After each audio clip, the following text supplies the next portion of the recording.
A la hora de hablar de educación e interculturalidad, es de vital importancia conocer el significado de la palabra cultura. Esto tiene muchos significados, pero quizá el más importante de ellos es que son un conjunto de creencias, tradiciones, costumbres, lenguajes, etcétera, que servirán a una sociedad para distinguirse de un grupo de extranjeros. Como se puede ver en la diapositiva al lado, el primer concepto que aflora es el de cultura y educación. La educación es la parte vital de una persona, ya que es aquí en donde se empiezan a inculcar las tradiciones y valores de su cultura. Y luego viene la parte de la cultura y religión, que es la parte vital para la persona en que se empieza a construir su espiritualidad y básicamente la diversidad de sus creencias. Y luego, para finalizar esta diapositiva, aflora el concepto de cultura y lenguaje. Y el lenguaje en una sociedad es el proceso evolutivo de una serie de procesos históricos que fueron ocurriendo a través de la historia. Y ya que con el lenguaje se comienzan a crear las relaciones interpersonales en la cultura. A la hora de hablar de diversidad cultural y patrimonio cultural, es de vital importancia conocer el concepto de diversidad cultural, y esta es definida como un conjunto de vidas diversas vivientes en un mismo territorio físico, en este caso la Tierra. Esta tiene completa relación con el sistema socioeconómico y político sobre el dominio de una sociedad, y esto influye directamente en lo que es el control de los patrimonios tanto humanos como culturales. Hola, ¿qué tal a todos? Compañero profesor presente. Mi nombre es Javier Sotomolina y hoy en esta ocasión voy a hablar de las culturas mayoritarias y minoritarias, de la multiculturalidad e interculturalidad y del papel y los objetivos de la educación intercultural. Ya, aquí en la pantalla dice su concepto del título. No se ve bien por la luz, pero aquí en verde dice su concepto. El concepto de las culturas minoritarias se refiere a aquellas culturas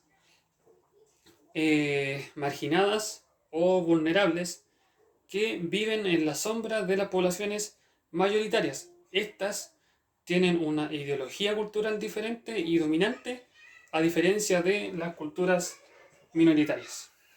Bueno, el siguiente punto dice el uso del término minoría.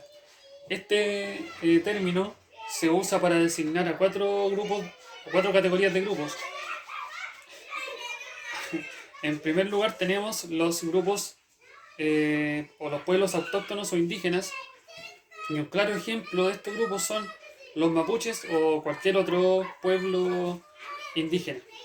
En segundo lugar tenemos las minorías territoriales, y un ejemplo de estos son aquellos grupos que poseen una larga tradición cultural. En tercer lugar tenemos las minorías no territoriales o nómadas. Estos son aquellos que no se vinculan solamente con un lugar o una zona, sino que se movilizan por muchos lugares. Y en cuarto lugar tenemos a los inmigrantes. Bueno, aquí pasamos a la siguiente diapositiva. Tenemos el multiculturalismo e interculturalismo. Aquí en azul tenemos el término multicultural, ya me voy a referir a eso. Aquí en rosadito dice la interculturalidad como tal y en verde su relación entre estos dos. El término multicultural se refiere a la naturaleza culturalmente diversa de la sociedad humana. La interculturalidad es un concepto dinámico y se refiere a las relaciones evolutivas entre los distintos grupos culturales. Y la relación, siguiendo con la interculturalidad, esta supone el multiculturalismo y es el producto del intercambio y el diálogo intercultural en los planos eh, local, regional, nacional o internacional. Bueno, y para finalizar tenemos el papel y los objetivos de la educación intercultural. Esta debe abordar el entorno educativo como un todo, al igual que las dimensiones de los procesos educativos, tales como la vida escolar, la toma de decisiones, ya sea de cualquier ente educativo, como los docentes, profesores, estudiantes, para docente, director, etc. Bueno, y aquí tenemos los objetivos que se resumen en 4 metas, las cuales las voy a nombrar a continuación, porque lamentablemente no se ven a simple vista en la pantalla. Aquí tenemos aprender a conocer, esta combinando una cultura con la posibilidad de profundizar conocimientos en cualquier tipo de materia. Aprender a hacer, esta consiste en adquirir las competencias necesarias para que la persona encuentre su lugar en la sociedad. Aprender a vivir juntos, desarrollando la empatía, la comprensión del otro, tolerancia, solidaridad, etc. Y la percepción de las formas de interdependencia, realizar proyectos en común, etc. Y por último tenemos aprender a hacer.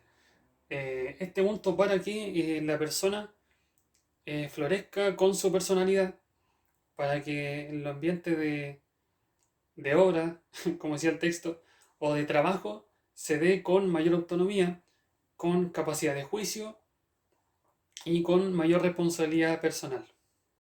Soy Cristóbal Alberto Linero de España y en este momento voy a hablar acerca del marco jurídico internacional. Uno de los puntos que se aborda en esta parte del artículo habla acerca de la Declaración Universal de los Derechos Humanos. ¿Qué es esto? Es un instrumento normativo que sirve como pauta para las relaciones entre las personas en una sociedad. Dentro de la educación, específicamente en la cultura, esta declaración tiene como objetivo, y cito, el pleno desarrollo de la personalidad humana y el fortalecimiento del respeto a los derechos humanos y a las libertades fundamentales. Y también favorecer la comprensión, la tolerancia y la amistad entre las naciones y todos los grupos étnicos o religiosos y, y promoverá el desarrollo de las actividades de las Naciones Unidas para el mantenimiento de la paz. Esta declaración en el área educacional tiene como fin desarrollar de forma integral al individuo. Como segundo punto que se va a conocer en este artículo, habla acerca de los tratos, las convenciones y pactos. Estos conceptos dan lugar a obligaciones legales, por ejemplo, que las ideas pasan a algo concreto. Por ejemplo, uno de los ejemplos que aparece en este artículo, expresado en el Pacto Internacional de los Derechos Económicos, Sociales y Culturales de 1966, habla y expresa que la educación debe capacitar a todas las personas para participar efectivamente en una sociedad libre. Es lo que se acordó en este pacto internacional. Otro ejemplo también es la Convención sobre la Enseñanza de Técnica y Profesional, que conlleva la idea de que es preciso adaptar los programas educativos a las características de los grupos de población beneficiarios. En general, estos pactos, convenciones y tratos llevan a que el individuo pueda tener diferentes herramientas que le aseguren su desarrollo como persona. El tercer punto del marco jurídico internacional habla acerca de las declaraciones y las recomendaciones. Las declaraciones y recomendaciones tienen un carácter no vinculante a comparación de los tratos, las convenciones y pactos, pero como éstas representan un consenso internacional general, llaman a que los miembros de cada Estado tomen medidas o decisiones frente a estas declaraciones.